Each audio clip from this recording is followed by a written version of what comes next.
अस्सलामुअलैकुम। बहुत ख़ास वीडियो लेकर आया हूँ। उर्दू के वह अल्फ़ाज़ जो कई तरह से इस्तेमाल किए जा सकते हैं। ये वो अल्फ़ाज़ हैं जो शायरी में ख़ास तौर से बदल जाते हैं। नस्र में अगर लिखेंगे तो उसी तरह लिखेंगे, लेकिन जब शायरी की बात होगी तो वो अल्फ़ाज़ बदल जाएंगे। वो अल्फ़ाज़ कौन कौन से हैं ये मैं आज की वीडियो में बताने जा रहा हूँ। चूँकि आज ही आपने ये फ़रमाइश की और इत्तफ़ाक़ से आज मैं बिल्कुल फ्री था, इसलिए मैंने सोचा कि ये वीडियो आज ही आपके हवाले कर दी जाए। तो चलिए हम वीडियो शुरू करते हैं। खामोश। खामोश को खामोश भी कहा जाता है। ये उर्दू शायरी में इस्तेमाल होता है। इसी तरह निगाह को निगाह भी कहा जाता है और ये सब नज़्म में ही इस्तेमाल किया जाता है, इसे याद रखेंगे। पर को पे में इस्तेमाल किया जाता है। पर नस्र में और पे नज़्म में ख़ास तौर से इस्तेमाल होता है। गुलसितान को गुलिस्तान भी कहा जाता है। दोनों लफ्ज़ मुस्तमिल हैं।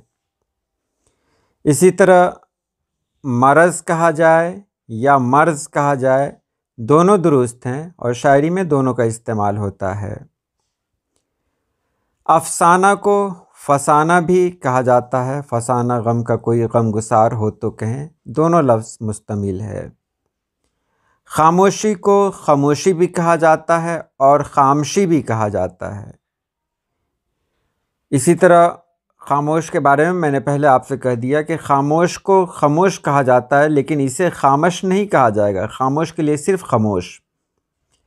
कीजिए को उर्दू शायरी में कीजिए में भी इस्तेमाल किया जाता है, कीजिए। और इसी तरह दीजिए की बात की जाए तो दीजिए को दीजिए में भी इस्तेमाल किया जाता है। और यहाँ देखें, अगर जो लफ्ज़ है उस लफ्ज़ को गर में भी इस्तेमाल किया जाता है। गर तुम भुला न दोगे, दोनों सही है। राह को रह कहा जाता है और दोनों इस्तेमाल को किया जाता है, इसी से रह गुज़र बनता है। रास्ता को रास्ता को रास्ता कहा जाता है, अलिफ ना भी हो तो चलेगा। शाह को शाह कहा जा सकता है और ये दोनों लफ्ज़ बिल्कुल दुरुस्त हैं, दोनों शायरी में इस्तेमाल होते हैं। बारात को बारात कहा जाता है। नज़्म और नस्र दोनों में इसका इस्तेमाल दोनों तरीक़े से होता है। तभी को जब एक साथ लिखते हैं तो तभी हो जाता है और ये भी मुस्तमिल है। इसी तरह जब ही की बात करें तो जब ही बन जाता है। ये लफ्ज़ बहुत कम इस्तेमाल होता है लेकिन दुरुस्त है। सितारा को तारा बना दिया जाता है और तारा हो या सितारा दोनों लफ्ज़ मुस्तमिल है। महताब को महताब कहा जाता है और महताब हो या महताब दोनों दुरुस्त है। इसी तरह अफ़ज़ा को फ़ज़ा कहा जाता है, जहाँ फ़ज़ा, तो ये दोनों लफ्ज़ इस्तेमाल में हमेशा आते रहते हैं। अफ़शां के अलिफ को हटाया जा सकता है, मानी में फ़र्क नहीं पड़ता है। शायरी में इस्तेमाल होता है ये लफ्ज़ ख़ास तौर से। इसी तरह कहकशां हो या कहकशां हो, दोनों लफ्ज़ इस्तेमाल किए जाते हैं शायरी में।